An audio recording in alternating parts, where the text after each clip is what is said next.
The wind off the Texas plains carried dust and ghosts that morning. Ghosts that Wade Thatcher had learned to live with, if not quite silence. His coat flapped with each gust, and the brim of his hat tugged upward like it too wanted to be free of the weight of him. But Wade held firm in the saddle just like he had every day for the past 2 years, since life cracked him in two. He hadn't planned to ride into town that early, not unless necessity forced him. The barn roof had splintered in last week's storm, and with spring rains moving in fast, he couldn't risk losing the grain stores. That was the only reason he found himself on Main Street of Dry Creek just past sunup, when the saloon hadn't yet opened and the general store still smelled faintly of sawdust and last night's tobacco. Wade had never liked town much. Too many eyes, too many questions wrapped in silence. Folks didn't say much to him anymore, not since Mary passed. She'd been the light of that lonely ranch house. And when consumption dimmed her slowly over 2 winters, Wade watched her fade the same way he had once watched their boy tumble off a wild gelding and not get up again.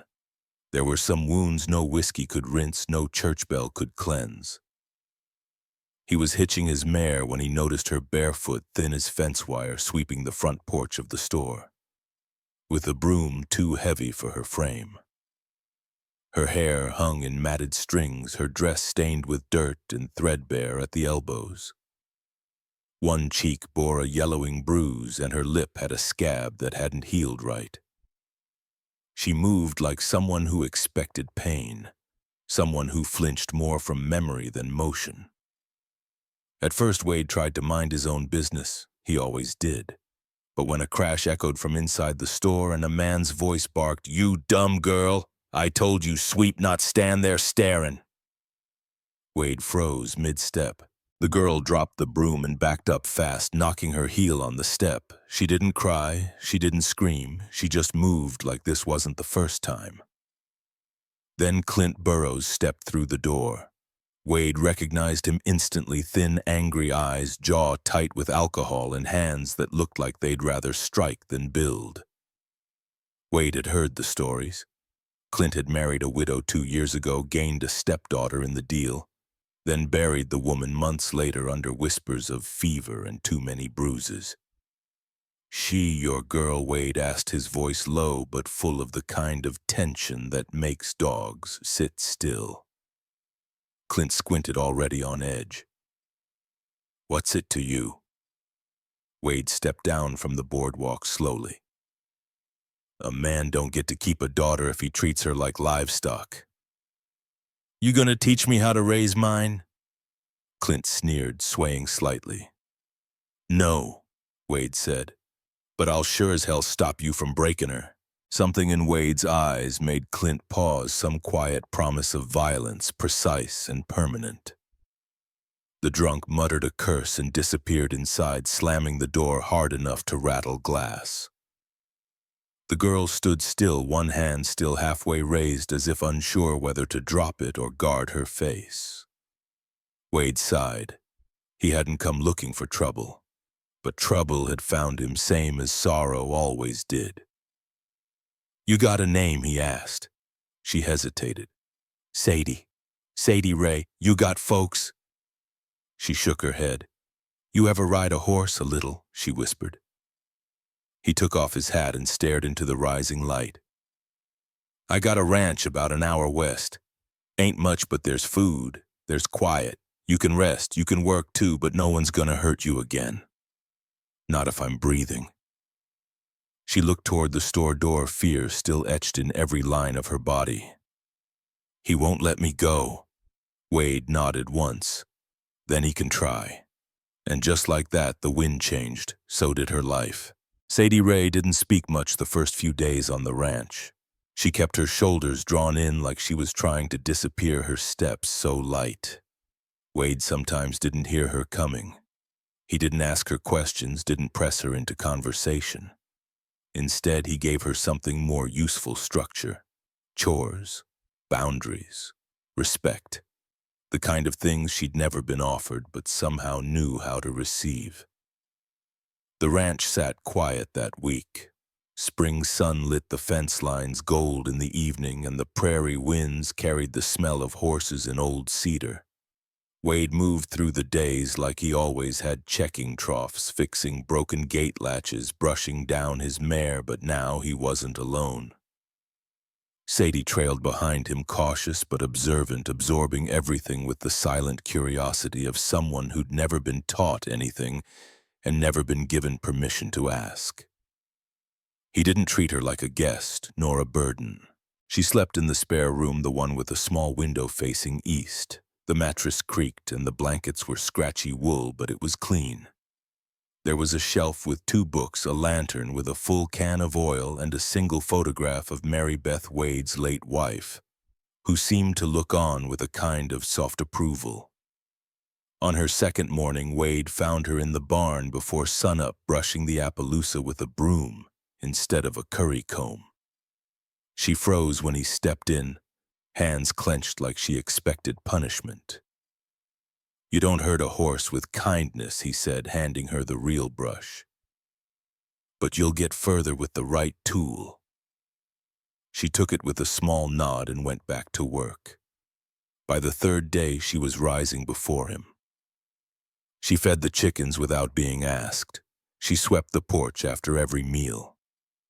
She didn't say thank you, didn't smile, but she moved with purpose, and that was enough.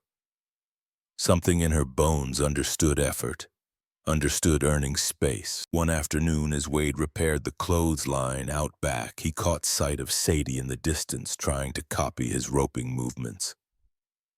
She was working with a frayed lasso, tossing loops at a fence post over and over, her jaw set with stubborn focus. Most missed. A few tangled, but one finally landed and tightened, and when it did, she let out the smallest puff of air, a sound that almost resembled pride. "Loosen your wrist," Wade called from the porch. "You ain't trying to choke the post, just catch it." She tried again. It landed better. The following morning, she asked if she could use the hammer. Her voice was small but steady. He gave it to her and showed her how to pull a bent nail without splitting the board. She listened like someone drinking water after a drought. She messed up plenty, but she didn't stop. At meals, they sat across from each other in silence, broken only by the scrape of spoons or the wind brushing past the eaves. Wade wasn't a man of many words, and Sadie Ray didn't seem to want chatter. But one night she paused before taking a bite of stew, glanced at him, and asked, "Did you ever live here with someone else?" Wade stared into his bowl for a long beat. "I did. My wife, Mary, and our boy, Samuel. What happened? They're gone," he said simply. "One to sickness, one to the kind of horse that don't forgive." Sadie didn't ask more. She just nodded. Her hands trembled less after that. Wade had always been suspicious of talk. Too many folks used words to dress up bad intentions. But there was something sacred about silence that shared something stronger than a promise, and that was what began to grow between them. A quiet trust, not loud, not even spoken, but present. By the 2nd week, Sadie was riding the old paint pony around the corral, clumsy but determined. Wade corrected her seat with a few simple words. "Lean with the turn. Let the horse feel you listening." And she did. She was a natural in ways she didn't yet know. Sometimes late in the evening, she would sit on the porch after dinner and carve a stick with Wade's old whittling knife. Once she gave him one, a little figure that looked like a horse. He took it without a word and set it on the windowsill in the kitchen. The next morning, she found an extra biscuit wrapped in a cloth waiting for her by the stove. One night, as stars blinked quietly above them and coyotes yelped in the far hills, she asked without looking at him, "Why'd you really bring me here?" Wade leaned back in his chair, chewing a toothpick that had long since lost its flavor. "Didn't seem right leaving you there," he said. "That all?" He hesitated. Maybe I saw a chance to do something good for once. I ain't fixed much in my life, but maybe I could give you something I couldn't give my son a way forward." Sadie didn't answer, but her hand rested on the porch rail beside his, just close enough that it brushed his knuckle. She still jumped when thunder cracked. She still flinched when anyone moved too fast, but there was a steadiness in her now. Her gaze no longer darted constantly to the door. She began asking questions about cattle, about the pump rifle on the mantel, about the way the clouds moved before a storm. Wade answered each one with care, never mocking her curiosity. She learned fast. She listened harder. And though neither of them said it aloud, something had begun to shift, not just between them, but within them. For Sadie, it was a feeling she couldn't quite name yet. For Wade, it was a sense he hadn't felt since before the world broke, that maybe home wasn't just a place full of ghosts. Maybe it could still be a place for second chances. The morning the law came calling, the ranch was quiet in that way only wide land can be, silent but pulsing with breath. Wade Thatcher had just finished oiling the hinges on the tack room door, and Sadie Ray was down by the creek collecting kindling with a rifle slung across her back. She'd taken to carrying it lately, not because he told her to, but because some kind of instinct had bloomed in her, a refusal to be helpless again. The dust on the horizon was the first sign. Wade narrowed his eyes, recognizing it wasn't wild horses or drifting cattle. It was a deliberate trail. Riders, 4 of them. Their silhouettes tightened with every yard, bringing with them the weight of official business. Wade stepped onto the porch, wiping his hands on a rag, every motion slow and deliberate. He didn't go for a weapon, not yet. But his gaze sharpened and the familiar ache stirred in his shoulder, the one that always showed up before storms. Leading the pack was Sheriff Otis Burroughs, older brother to Clint and twice as mean when sober, which wasn't often. His face was a slab of suspicion mustache, crooked, like the law he claimed to uphold. Beside him rode Agent Silas Greeley, straight-backed, clean-shaven, the kind of man who thought morality came printed on state letterhead. The 2 men behind them were younger, probably deputies from the county seat, green enough to think badges earned them respect. They didn't wait to be invited. They rode straight up to the porch, dismounted, and lined up like it was a firing squad made of ink and paperwork. Wade Thatcher, Greeley said, voice-clipped, pulling a folded sheet from his coat like it was scripture. "You are currently housing a minor, Sadie Ray Burroughs, without legal guardianship or state approval. We've received reports of obstruction, unlawful custody, and failure to comply with prior enforcement." Wade didn't blink. "She's safe here. She's underage, and by law a ward of the state. No. She's a girl with bruises and scars no one cared about till she got out from under your thumb." "That's irrelevant," Greeley replied, straightening. "Until proper placement is determined, she's to be remanded to state custody." Sadie Ray appeared at that moment, boots crunching soft dirt, rifle still slung across her back, but her face unreadable. She walked slowly up the porch steps and stood beside Wade, close but not behind him. "I'm not going back," she said, voice clear. Greeley glanced her way like one might glance at a barking dog. "You don't have authority to make that call, young lady. She's not property." Wade said, his voice low but solid. "And this ain't a livestock auction. You don't get to claim her just because no one else stepped in." Sheriff Otis crossed his arms, chewing the inside of his cheek. "You can shout your morals all you want, but law's still law, and she's not your blood." Wade stepped down from the porch boots, stirring dust as he moved like a slow storm rolling over plains. He stood now just a few feet from the men, arms loose at his sides. "Then ask her." Otis frowned. "What, ask her? Here, right now. Does she want to leave with you or stay?" There was silence. Greeley looked uncomfortable, but Otis tilted his head towards Sadie Ray with forced nonchalance. "Well, you want to come back, girl. You've been manipulated, confused. This man's filled your head with nonsense." Sadie Ray's jaw set, her hands clenched at her sides. "No, Sheriff. I've been paying attention. I remember who hit me, who watched it happen, and who didn't lift a finger." Otis looked like he'd been slapped. "You're a child. You don't understand." "She understands plenty," Wade cut in. "More than most men with stars on their chests." Greeley motioned to one of the younger deputies who stepped forward, hand hovering near his belt. "We don't want trouble," the agent warned, "but we'll take her if we must." The deputy moved another step. Wade didn't draw his weapon. He didn't need to. His voice was sharper than steel. "You touch her and I swear you'll hit the dirt before you can blink." The deputy froze. The breeze rustled through the dry grass. A hawk cried somewhere above as if echoing the standoff. Sheriff Otis exhaled slow, clearly calculating. "You really want to make this your hill to die on?" Thatcher Wade didn't flinch. "It ain't about me. It's about what's right. And this time I'm not standing aside." Greeley clenched his jaw, frustrated that paperwork didn't carry the same weight out here where men remembered what it was like to lose everything. "This isn't over," he said. "No," Wade replied, "it's just beginning."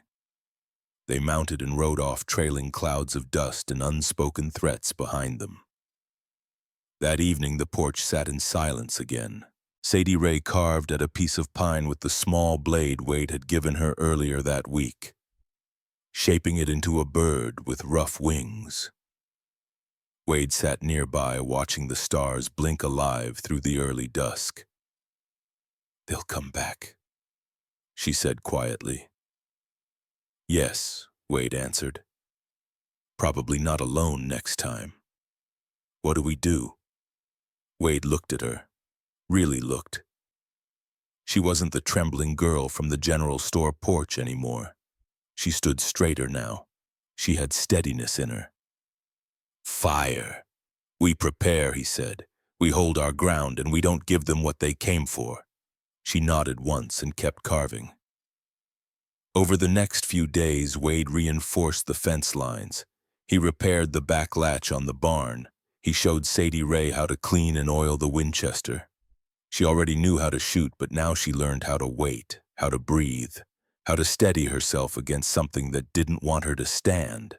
Because out here, justice didn't ride in on a white horse. Sometimes it came with mud on its boots, calluses on its palms, and a quiet vow shared between two people who'd already lost too much.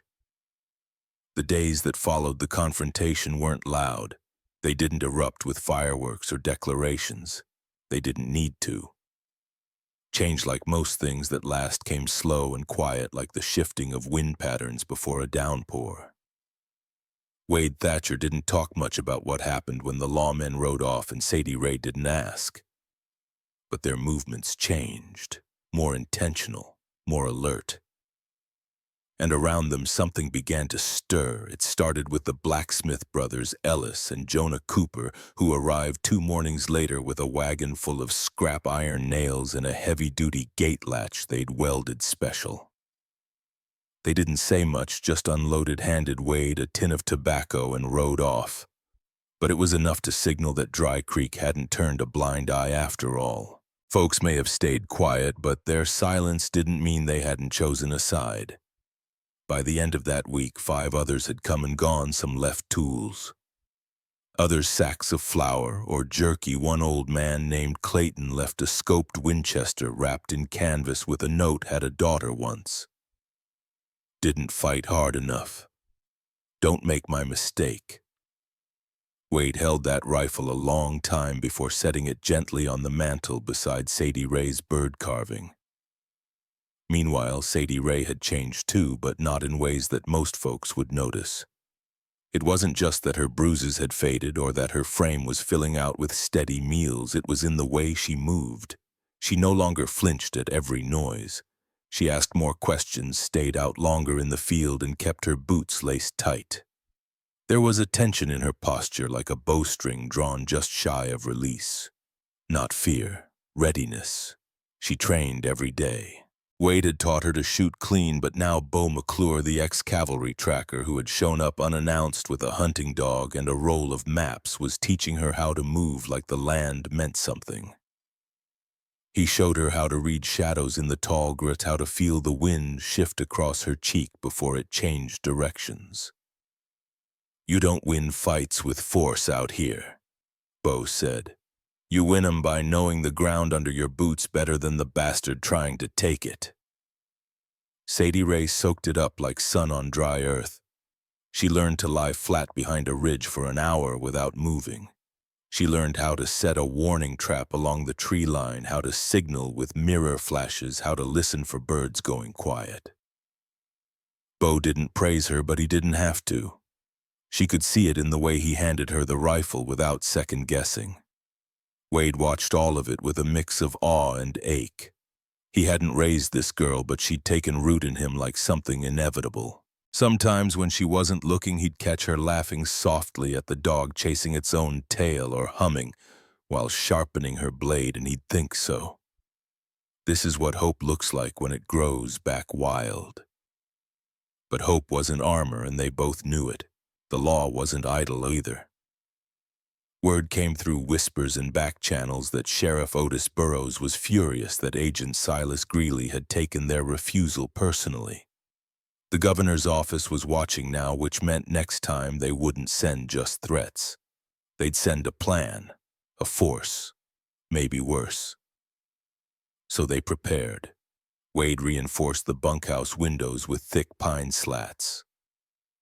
Beau and Sadie set up lookouts using an old water tower, a bluff to the west, and an outcropping near the creek.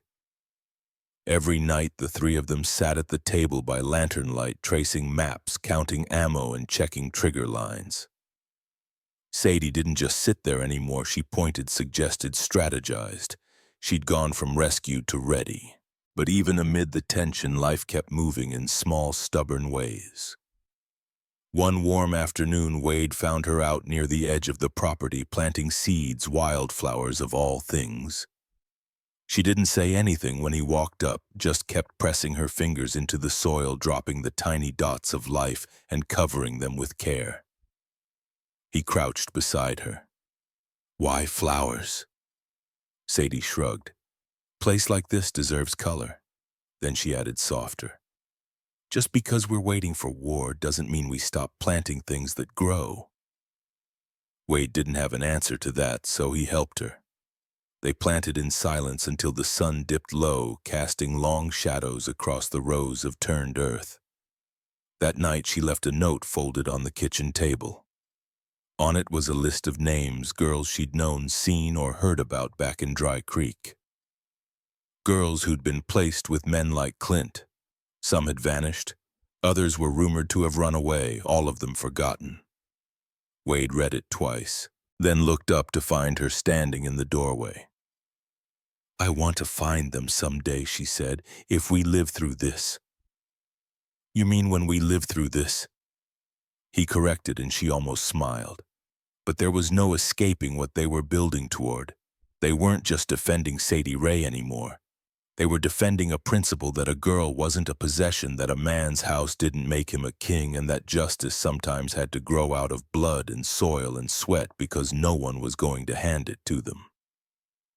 The quiet rebellion didn't look like a charge on horseback or a rallying cry. It looked like hand-cut nails hammered into fences. It looked like women from town sending bread wrapped in dish towels. It looked like Sadie Ray whittling figures for the children she hoped to find. And it looked like Wade Thatcher for the first time since burying his son, sitting on the porch at sunset, not because he had nowhere else to be, but because he wanted to stay. Each act of preparation was a declaration. Every ally who dropped off supplies or stood guard for a night was part of the message: we see you, and we're with you. The governor might have had law, but Dry Creek had conscience, and it was waking up. And at the center of it all stood a man who once thought he had nothing left to protect, and a girl who once believed she wasn't worth saving, now bound. Not by blood, but by choice, building something stronger than both. It began as so many reckonings do in the stillness just before dawn. The stars were beginning to fade, and the first gray threads of morning had only started to stretch across the Texas sky. Wade Thatcher stood in the darkened barn adjusting the saddle straps on his mare, his breath visible in the early chill. The land around him held its breath so quiet he could hear the low wind rattling the dry mesquite pods on the northern fence line. And then the silence broke. The first explosion wasn't fire. It was light, a searing burst behind the equipment shed, followed by a concussive roar that sent the horses into a frenzy. Flames surged upward, orange and furious, crackling through old timbers that had stood since before the war. Wade stumbled back as the second blast erupted near the chicken coop, throwing soil and sparks into the air like a volcano had torn through the ranch. "They're here," came Beau McClure's voice from the watch bluff, already running down with his rifle across his chest. Behind him, Sadie Ray burst from the bunkhouse in her nightshirt and boots, a pistol in one hand, and her long rifle slung over her back. Her braid whipped behind her like a banner. Smoke curled in the wind, carrying the bitter scent of kerosene and scorched wood. But what struck Wade most wasn't the fire. It was the coordination. This wasn't some ragtag ambush. It was a planned assault, precise, measured, state-driven. "They're not looking to arrest," Beau spat as they ducked behind the troughs. "They're looking to burn it all." Wade didn't argue. He pulled his Winchester from the tool wall and tossed Sadie a fresh cartridge belt. "You get to higher ground. They want to flush us. Let's make 'em regret it." Gunfire broke the stillness a moment later. Sharp, cracking, too many directions at once. Sadie dropped to one knee behind the split-rail fence, bracing the rifle against her shoulder. She didn't hesitate. One shot, then another. Each rang out with frightening precision. One of the attacking silhouettes crumpled near the smoke line and didn't rise again. Across the ranch, figures emerged, government men in dark coats, local deputies with no business being that far from town, and mercenaries hired to move fast and think slow. But what they hadn't counted on was resistance that knew the terrain better than any map. They hadn't expected traps dug into the creek bank or tripwire strung across the orchard. Beau led the counter from the east flank, shouting instructions between bursts of cover fire. Wade circled the barn and caught two agents trying to flank the bunkhouse. One he clubbed with the butt of his rifle, the other he shot through the knee, dragging him behind cover. "You brought war to my doorstep," Wade growled. "So don't cry when it fights back." Smoke engulfed the ranch yard. A third explosion took down the woodpile and sent splinters slicing through the side of the house. Through it all, Sadie held the center, like an anchor in the storm. Her eye never left the sight. She called out movements, redirected fire, reloaded with mechanical calm. And then through the haze, Wade saw him, Judge Jasper Holden, flanked by two state troopers, walking with cruel composure straight up the southern slope. His coat flapped like a vulture's wing, and the smile on his face wasn't that of a man enforcing the law. It was the smile of a man settling a grudge. "Jasper," Wade shouted over the din. Holden turned slowly. "Didn't think you'd last this long, Thatcher." "This ain't justice," Wade yelled. "This is vengeance wearing a badge." Holden raised a pistol, expression unmoved. "That girl belongs to the state. She's property." The word hung there sharp and vile. Before Wade could move, Sadie stepped into view, rifle already aimed. "You say that word again," she called, "and I'll prove I'm no one's property." Jasper hesitated just long enough. Wade seized the moment, charged. The two men collided like boulders crashing downhill. Their fists met with bone and fury, years of buried pain rising in each blow. Wade landed a solid hit to Jasper's ribs, then took one to the jaw that nearly dropped him. They grappled, boots slipping in ash and blood. One of Jasper's troopers raised his weapon, but before he could fire, Sadie fired first. The shot was clean. The man spun and hit the dirt. Bo covered the other before he could react. Breathing hard, Wade stared down at Jasper, his face now bloodied and stunned. "You come back again," Wade growled. "You better bring a shovel." Jasper tried to rise, but Wade planted a boot on his chest. "No one owns her. Not anymore, and not ever again." The judge spat blood. "You think this is over?" Sadie stepped forward beside Wade, rifle still in hand. "No, but this is where you end." They didn't kill him. They didn't have to. By the time the smoke began to clear and the first light of morning cut through the haze, the agents had scattered or surrendered. 4 attackers lay dead. Several wounded were being tended to by townsfolk who had ridden in with bandages and supplies after hearing the first blasts echo down the valley.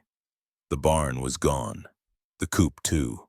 But the house still stood blackened but unbowed.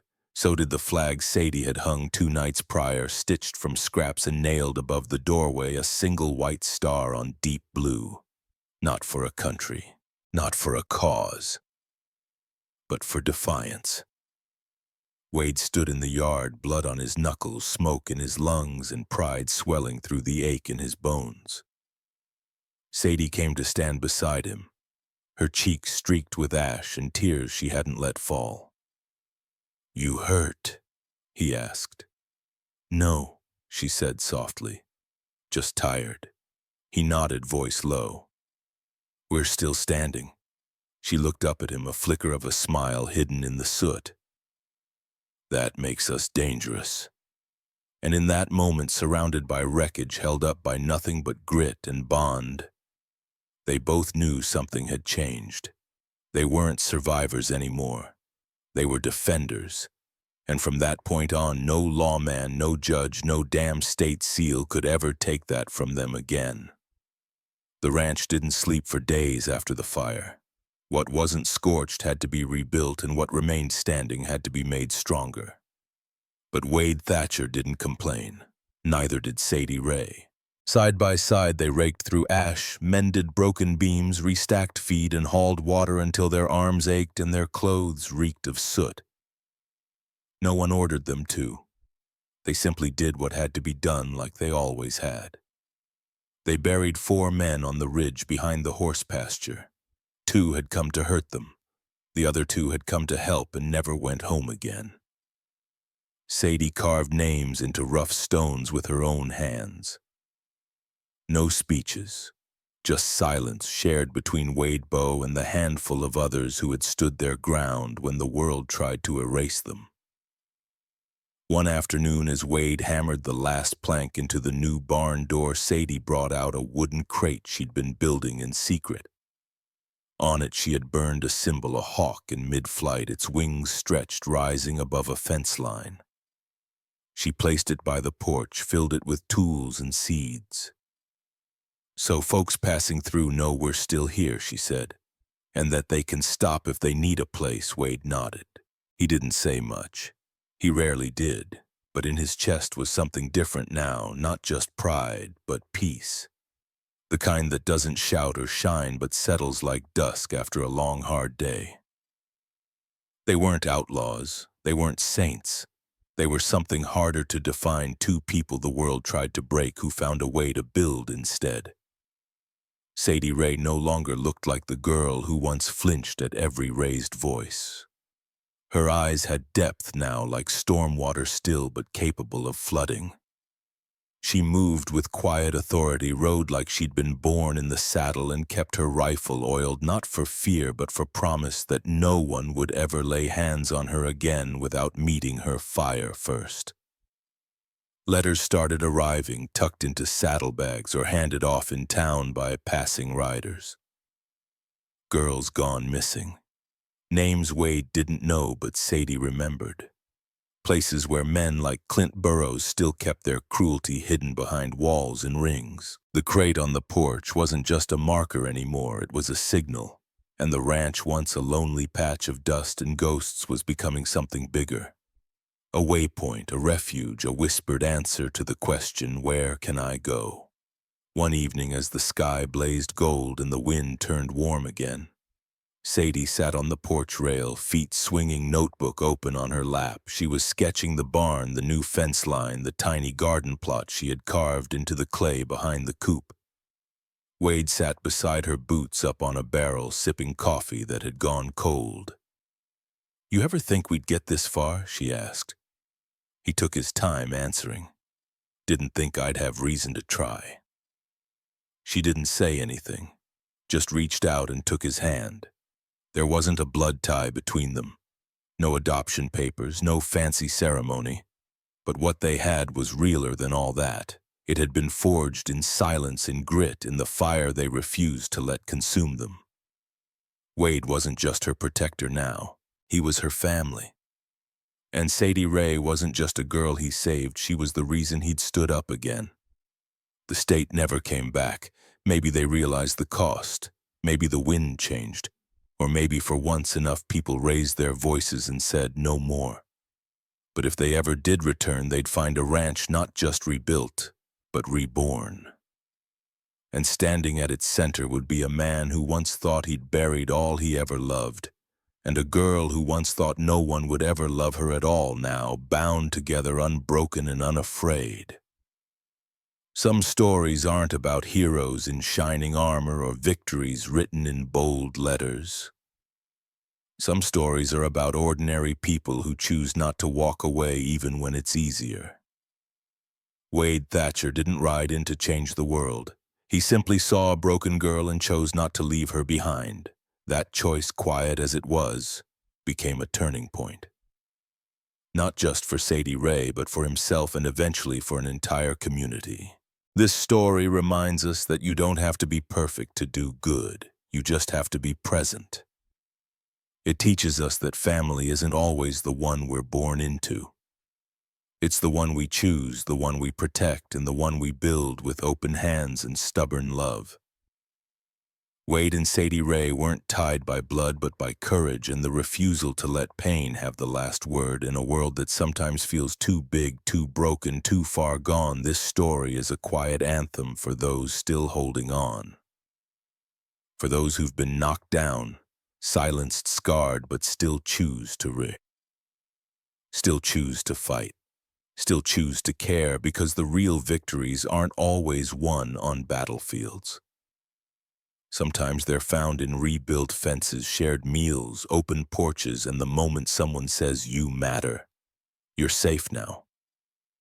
So if you've ever questioned whether one act of compassion can change a life, this story answers with a resounding yes.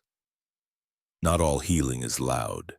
Sometimes it's found in a quiet place on a dusty ranch where fire once burned but love rose from the ashes.